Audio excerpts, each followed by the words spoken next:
ভোরবেলার থেকে টুকটাপ টুকটাপ কিন্তু বৃষ্টি পড়েই আছে, আর বৃষ্টি পড়লে কিন্তু গাছের পাতাগুলো দেখতে কিন্তু অসাধারণ লাগে। আর এই রকম বৃষ্টি চললে সাথে চা থাকলে সকাল সকাল কি কার না ভালো লাগে বলো। Hello everyone, good morning, welcome to my channel update. আমি দেখতে চলেছি তোমাদের সামনে আমাদের একটি ব্লগ নিয়ে। সবাই কেমন আছো? আশা করছি সবাই ভালো আছে, আর আমি কিন্তু খুব ভালো আছি। আর পরে কিন্তু লোডশেডিং, তার জন্য জানলার কাজটা এসে করতে হচ্ছে। ভিডিওটা শুরু যেমনটা তোমাদের বলেছিলাম, বাইরের ওয়েদার কিন্তু ঠান্ডা, খুব গরম নেই, ভোরবেলার থেকে বৃষ্টি হচ্ছে। তবে আমার ঘুমটা ঠিক মতন হয়নি, কারণ কালকে সারা রাত কারেন্ট ছিল না। 10:30টায় কারেন্ট গেছে, একবার লো ভোল্টেজ হচ্ছে, একবার ফুল যাচ্ছে, আবার ফুল কারেন্ট আসছে। এরকম করতে করতে ফাইনালি ফুল কারেন্ট দিল 1টার সময়। 1টার দিয়ে 6:30 পৌনে 7টা অবধি তো ভালোই ছিল। আবার পৌনে 7টার থেকে যাচ্ছে কারেন্ট, আসছে করতে করতে এখন তো ফুলই চলে গেছে, আর আসছেই না। তো আমি এদিকে আবার মাংস রান্না করবো, তার জন্য মশলাটা কী করে করবো আদৌ জানি না। আর আজকে রয়েছে একটা বার্থডে ইনভিটেশন, যেমনটা কি তোমরা টাইটেল থাম্বনেলে দেখতে পাচ্ছ, ঠিক তেমনই। সেটা তো রাত্রিরে যাবো অবশ্যই, তার জন্য সকাল আর দুপুরে শুধু রান্না। তো আজকে আর ডালিয়া করবো না, আজকে এক তরকারি ভাত করবো, যেটা সকাল আর দুপুর ধরে খেয়ে নেবো। কিন্তু সেটা করবো কীভাবে? কারেন্টই তো দিচ্ছে না, এই হলো ব্যাপার। ভালো লাগছে না। ওই ঘরে মেয়েকে ব্যাটারি পাখা চালিয়ে দিয়ে এসেছি, ও তো ঘুমাচ্ছে। আর ফাইনালি এই দেখতে পাচ্ছ সব কটা হাতে নেল পেন্ট আছে, কিন্তু এটাই নেই। নেল এক্সটেনশন করেছিলাম, লাস্ট নোক এটাই বেঁচেছিল, এটা আজকে উঠে গেল কাপড় কাছ থেকে।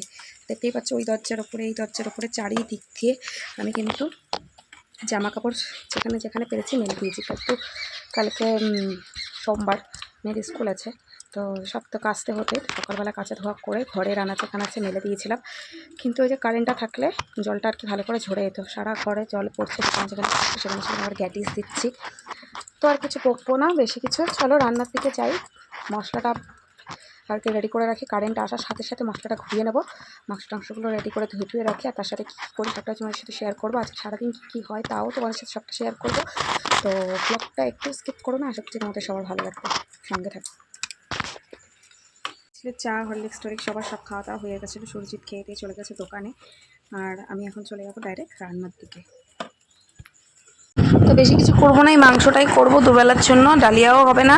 আর এই যে শুধু ভাত খাবো, তাই আমার জন্য ভেন্ডি, মেয়ের জন্য ভেন্ডি ভাজা, আর সুরজিতের জন্য কাঁকরুল ভাজা। তো এখন চিকেনের আলুটা ভেজে নিচ্ছি, আর এই কটা আলুতেই আমাদের তিনজনের দুবেলার আরামসে হয়ে যাবে।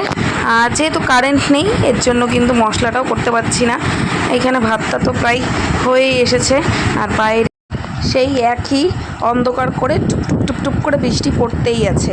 তার মধ্যেই দিয়ে গেল দুধ, আর আমি দুধটাকে জাল দিতে বসিয়ে দিয়েছি। যেহেতু কারেন্ট বাইরে বৃষ্টির জন্য অন্ধকার, তার জন্য লাইট জ্বালিয়ে জ্বালিয়ে সমস্ত কাজ করছি। এখানে আম কেটে আমটা মাখিয়ে নিলাম। তো তারপরে আমটা খেতে খেতেই চলে এসেছিলো কারেন্ট, আর কারেন্ট আসার তাড়াতাড়ি করে মশলাটা করে নিয়ে মাংসটা বসিয়ে দিলাম। তারপরে বাবা আসলো হঠাৎ করে, বাবা একটুখানি আমার বাড়ির সাইডেই এসেছিলো, তা বললো যে একটু দুষ্টুকে নিয়ে বাইরে যেতে।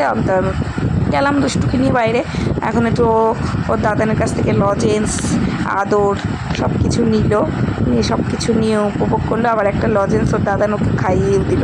আসলে কদিন ধরেও বাড়িতে যাওয়াও হচ্ছিল না, তার জন্য বাবা বলছে যখন এখান দিয়ে যাচ্ছি তাহলে একবার দুষ্টুর সাথে একটু দেখা করেই যাই। তো এখন ওর বাবা বাড়ি চলে যাবে, বাবা চলে গেল।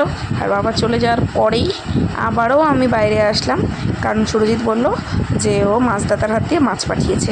তো মাছটা নিয়ে নিলাম, ঘরে গিয়ে ধুয়ে টুয়ে, বোয়াল মাছ ছিল রেখে দিলাম আগামীকালের জন্য। তারপর বিকেলবেলায় আমি দুষ্টু সুরজিৎ তিনজনে মিলেই বেরিয়ে পড়লাম বাজারের উদ্দেশ্যে। যেহেতু ইনভিটেশন আছে, তো তার জন্য প্রেজেন্টেশন তো কিনতেই হবে, আর টুকটাক কিছু কাজও ছিল। তারপর রথতলায় চলে আসলাম। রথতলার ফুচকাটা তো আমার কাছে খুবই ভালো লাগে, কোথাও দিয়ে কিছু খাবো না, বাট এখানে এসে ফুচকাটা আমাকে খেতেই হবে। আমি ইয়ংকাল থেকে খেয়ে আসছি এখান থেকে, আর আমি এখানেই খাবো। তারপর বাড়ির জন্য নিয়ে নিলাম চপের মধ্যে আজকে নিয়েছি বেগুনি আর পেঁয়াজি। এই দোকানটা নতুন হয়েছে, কিন্তু এই দোকানের চপ আর পেঁয়াজি, বেগুনি, এগুলো ফুলুরি, এগুলো কিন্তু অসাধারণ টেস্ট। তারপর বাড়ির দিকে রওনা দিয়েছি, আর এই জাস্ট বিয়েবাড়ির সাজসজ্জাটা আমাকে জাস্ট মুগ্ধ করে দিল, তাই শেয়ার না করে পারলাম না। তোমাদের কেমন লাগলো অবশ্যই কিন্তু বলো। আমার তো ডেকোরেশনটা জাস্ট অসাম লেগেছে, জাস্ট অসাম। বাড়িতে এসেই দুষ্টুমাকে পড়াতে বসে গেছে, কারণ দুদিন ধরে ও পড়তে বসেনি আর আমারও কাজের চাপে আমি পড়তে বসাতে পারিনি। আর যেহেতু গতকাল মানে আগামীকাল সোমবার, তো ওর তো স্কুল আছে, তো স্কুলের টাস্কটা তো করতেই হবে। সব কিছু করে নিই, এখন ঘড়ি কাটা বাজে 9:30। বার্থডে পার্টির ইনভিটেশনের জন্য আমরা কিন্তু একদম রেডি হয়ে গেছি। সুরজিৎ আসবে আর আমরা বেরিয়ে পড়বো। তো বলতে বলতে কিন্তু আমি ইনভিটেশনের ওখানে চলে এসেছি, পাড়ার মধ্যেই বলে এত লেট করে আসলাম। আসার সাথে সাথেই সুরজিতের বন্ধু ওই বার্থডের যেই সেলিব্রেশনের ওইটা থাকে ওইটা দেখো ফাটিয়ে দিল, আর দুষ্টুর মাথা দিয়ে আমার মাথা দিয়ে সব ভর্তি হয়ে গেলো। আমি বললাম যাক, আশীর্বাদের সময় তুমি এটা ফাটিয়ে দিয়েছো, ভালো করেছো। কেকের সময় ফাটালে কেকটাই নষ্ট হতো, কারণ আমার না এই ফ্যানা জিনিসটা আর এই জিনিসটা একদমই পছন্দ হয় না। তো এখন ওকে পায়েস টায়েস দিয়ে ধান দুব্য দিয়ে আশীর্বাদ করানো হচ্ছে। এই আশীর্বাদের পরেই ওকে কেক কাটানো হবে। তো ছোট থেকে বড় সবাই কিন্তু ওকে মন খুলে আশীর্বাদ করছে। আর সবাই আমার মেয়েকে জিজ্ঞেস করছে, এই তুই আমাকে চিনতে পারছিস, তুই আমাকে চিনতে পারছিস? কারণ আমরা সুরজিতের বন্ধুর ওয়াইফরা সবাই মিলে দীঘা টিঘা ঘুরতে টুরতে যাই, তো সবার সাথে একটা আলাদা পরিচয় রয়েছে। এখন হচ্ছে কেক কাটিং। তো দুষ্টু একদম পেছনে বসেছে, দেখতে পাচ্ছ কি তোমরা? আশা করছি যারা দুষ্টুকে চেনে তারা অবশ্যই দেখতে পাচ্ছে।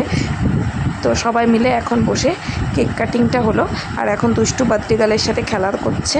তারপর আমরা খেতে বসে পড়েছি। খাওয়ার সময় ছিল কেক, রাইস, চিকেন কষা, মিষ্টি আর পায়েস। এই খাওয়া দাওয়া করে চলে আসলাম বাড়িতে। তো আজকের ভিডিওটা এই পর্যন্তই। কেমন লাগলো অবশ্যই কমেন্টস করে জানিও। ভালো লাগলে please like to share and subscribe my channel. দেখা হচ্ছে খুব শীঘ্রই নতুন একটি ভিডিওর সাথে। ততক্ষণ সুস্থ থেকো।